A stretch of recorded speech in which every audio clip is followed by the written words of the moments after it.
The sun was setting low on the western horizon, casting long shadows over the vast and unforgiving desert.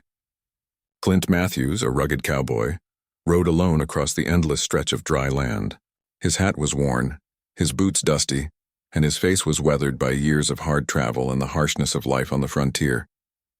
He had just completed a long cattle drive and was making his way back to the nearest settlement, where he hoped to rest and recover from the journey. The heat of the day had begun to fade, but the desert air was still hot and Clint's horse was weary. His own body ached, but he knew that rest was still miles away. As the last bit of sunlight dipped below the horizon, Clint was ready to find a place to set up camp for the night when something caught his eye. At first, he thought it was just another rock or desert scrub, but as he drew closer, he saw the figure lying on the ground. It was a young girl, no older than 15 or 16, dressed in torn clothes, her face pale from what looked like a long journey. She lay unconscious in the dust, her body barely moving. Clint's heart sank. He had heard stories of Apache attacks and skirmishes with settlers, but the girl didn't look like she was part of any raid. In fact, she looked like she had been through something much worse. Her clothes were torn and dirty, and her face was streaked with blood. Without hesitation, Clint dismounted from his horse and crouched beside her. His fingers gently pressed against her neck, searching for a pulse. It was weak but steady. She was alive. The cowboy's instincts kicked in. He could not just leave her here. "Easy now, miss," Clint muttered softly as he looked around. There were no signs of anyone nearby, no sign of any chase or danger. It was as if she had been left behind, alone in the wilderness. He reached into his saddlebag and pulled out a small canteen of water. He carefully lifted her head, tilting it back enough to let her drink. She stirred slightly but didn't wake up. Clint frowned, his brow furrowing in concern. It was clear she needed help, and Clint knew he couldn't just walk away. But there was a problem. His own horse was tired, and he had very little water left. It wasn't enough for both of them to survive a long trip back to town. Clint glanced at the horizon, wondering if he would make it through the night without trouble. But then he looked down at the young girl whose breathing was shallow, and he knew he couldn't leave her. Clint had seen many hardships in his life, and he had learned the hard way that people, even in these wild lands, needed to look out for each other. He didn't fully understand why, but he knew that doing what was right was often the only thing that mattered. After a moment of hesitation, Clint made up his mind. He pulled his last remaining horse closer to the girl, gently lifting her up and settling her onto the animal's back. He knew it was a risk. Without his horse, he'd have to walk the rest of the way home, but there was no question in his mind that he had to do it. He gave the horse a pat on the neck. "Take care of her now," he whispered, then turned back to the girl. She was still unconscious, but Clint could see the faintest trace of relief on her face, as though she knew she was in good hands. Clint took a deep breath and began walking beside the horse, his boots sinking slightly into the sand with each step. It was a slow, exhausting walk, and the heat of the desert night had begun to seep into his bones. He didn't know how far he had to go, but he was determined to make it. Hours passed, and Clint's mind began to wander. He thought about his family back home, about the long months he had spent on the cattle drive, about the lonely nights spent under the stars. He thought about the struggles of the settlers in this land, and the conflict with the native tribes that had been going on for years. He had never been a part of any war, but he had seen enough to know that there was no real winner in such battles. The young girl's soft breathing broke his thoughts. She was still unconscious, her head resting against the horse's mane. Clint felt a pang of worry. What if she didn't make it through the night? What if he had made the wrong decision? But then he remembered the look in her eyes when she had first caught sight of him, the trust she had placed in him, even without saying a word. He couldn't let her down now. As the hours turned into the early morning, Clint's strength began to fade. He stopped for a moment, leaning against a rock for support. His body was worn and he had little energy left. He needed rest, but there was no time. He glanced at the girl, who remained still but breathing steadily. He gave her a soft smile, though she couldn't see it. Then, just as Clint was about to press forward again, he heard it. The sound of hooves. They were coming fast, thundering across the desert. Clint's heart skipped a beat. He quickly glanced around. In the distance, he saw a small group of riders, Apache warriors. They were riding swiftly, their horses kicking up the dust behind them. Clint's hand instinctively moved to the gun at his side, but he didn't draw it. There was no reason to. He wasn't their enemy. The Apache riders came closer, and Clint could see their faces more clearly now. 3 women, each wearing the traditional clothing and war paint of the Apache people. Their eyes were sharp, their expressions unreadable. One of them, the leader, raised a hand, signaling the others to stop.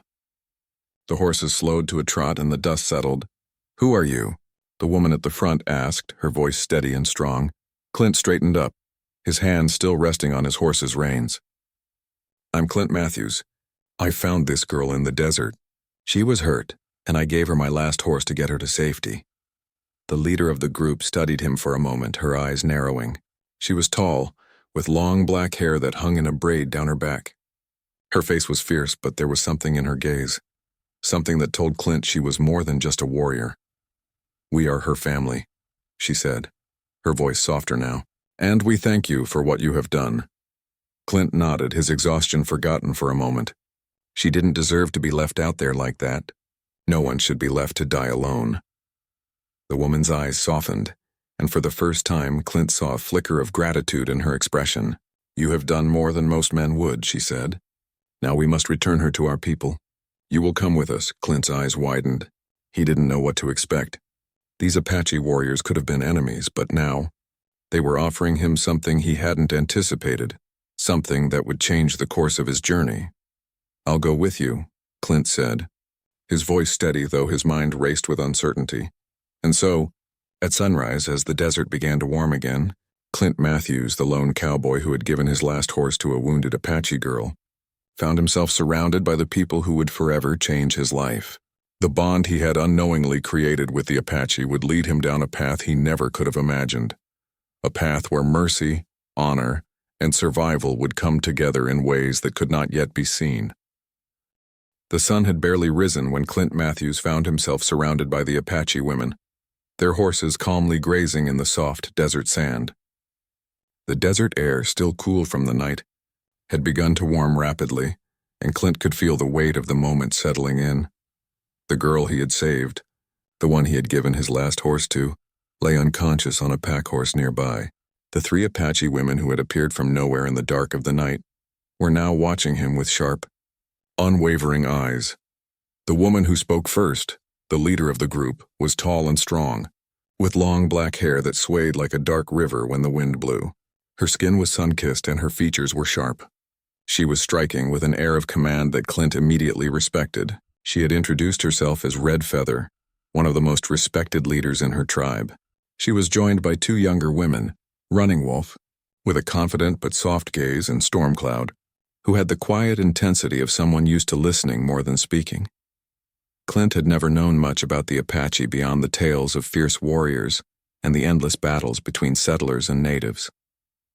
But here, in front of him, stood women who defied everything he had heard about their people. They were warriors, yet they carried no hatred in their eyes, only a quiet strength and a deep, unwavering sense of honor. Red Feather had spoken briefly when she introduced herself, but her words lingered in Clint's mind. "You have saved one of our own. We owe you more than you may understand." Clint stood there, unsure of what to say. The weight of her words was heavy, but he couldn't help but feel a little nervous. He had given his last horse to a girl he knew nothing about, yet the consequences of his actions seemed to ripple outward far beyond what he had ever expected. "We've been searching for our sister," Red Feather continued. "She was taken by soldiers. We thought we had lost her. Now, thanks to you, she is still alive." Clint's eyes shifted to the girl lying unconscious. He had no idea what kind of trouble she had been through. Her wounds, the bloodied marks on her skin, told stories Clint wasn't sure he was ready to hear. "We'll get her to safety," Running Wolf added, her voice soft but firm. "But we need to make sure she's cared for properly. You can help us." Clint nodded, though he had no idea how he could help. His experience with the Apache was limited to the stories he had heard, many of them filled with fear and hatred. But standing before him, these women didn't look like the savages some had painted them to be. They looked like people, like Clint, trying to survive in a world that didn't always offer mercy. "Of course," Clint said. "I'll help in any way I can." For a while, there was little said. The women worked quickly, preparing to travel. They secured the girl carefully, making sure she was stable before they set off. Clint was asked to ride with them, and though he felt a little out of place among these seasoned riders, he obeyed without question. The journey was slow and methodical. The Apache women moved with purpose, leading Clint deeper into the desert. They spoke to each other in a language Clint didn't understand, but there was a rhythm to their words, an unspoken bond that connected them. The desert landscape changed around them as they rode. The air grew warmer and the sun climbed higher, burning away the coolness of the morning. As they rode on, Clint noticed how skilled the Apache women were with their horses. They handled the animals as if they were extensions of their own bodies, moving with perfect synchronicity. Clint's own horse seemed to stumble under the heat of the day, and he found himself growing more and more tired. After a few hours, they arrived at a hidden camp tucked away in the shadow of a cluster of rocks. It was quiet, serene, almost like it was untouched by the world outside.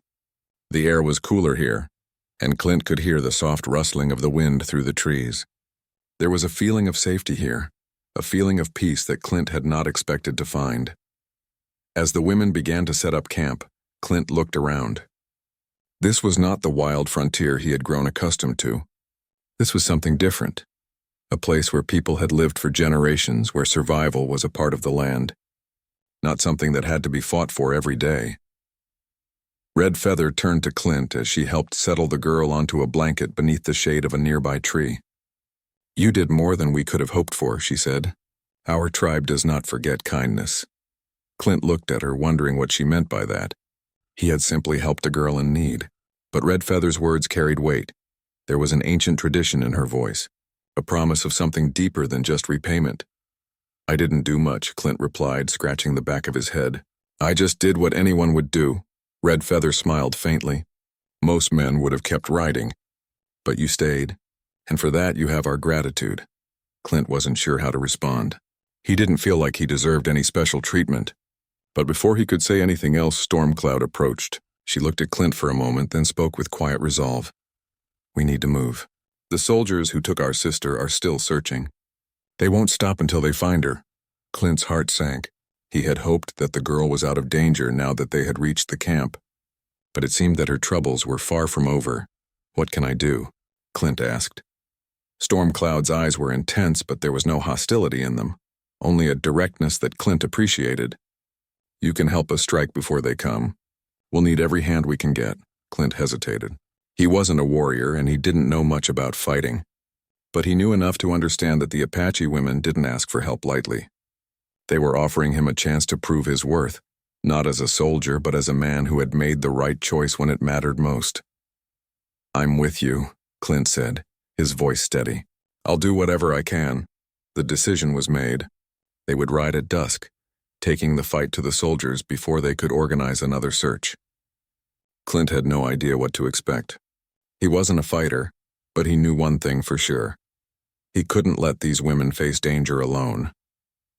He had made a choice once to help, and now he would stand with them. As the sun began to dip below the horizon, casting long shadows over the camp, Clint found himself standing alongside the Apache women. He wasn't sure where this journey would take him, but he knew it was a path he couldn't walk alone, and so, with the girl now stable and the air filled with tension, Clint Matthews and the Apache sisters prepared to face whatever came next. The bond of trust that had begun with a simple act of mercy had led him here, to a battle for survival, for honor, and for a future where kindness was the one thing that would bind them all together.